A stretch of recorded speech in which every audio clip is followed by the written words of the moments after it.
मराठा आंदोलक मनोज जरांगे पाटील यांची तब्येत खालावली आहे। जरांगेंचा मात्र उपचार घेण्यास स्पष्ट शब्दात नकार आहे। मनोज जरांगेंच्या आमरण उपोषणाचा आजचा तिसरा दिवस आहे। आरोग्य अधिकाऱ्यांकडून जरांगेंना उपचार घेण्याची विनंती होती आहे। त्यांचं साखरेची तपासणी, रक्तातील साखरेची तपासणी करण्यात आलेली आहे। त्याच्यामध्ये ती 70 एवढ्या प्रमाण त्याच्या याच्यामध्ये आहे, म्हणजे ती पण थोडंसं कमी याच्यावरच आहे।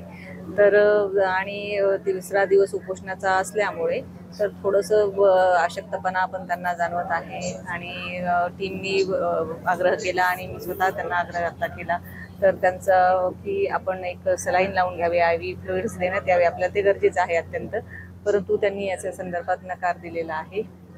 तरी सुद्धा आपले अजूनही जिल्हा शल्य चिकित्सक यांच्यामार्फतही फिजिशियन आणि इतर तज्ञ डॉक्टरांची टीम एकदा येईल आणि त्यांना थोडासा उपचाराचा आग्रह आम्ही परत एकदा करणार आहोत। लोकशाही मराठी ऐका, पहा, जागरूक रहा।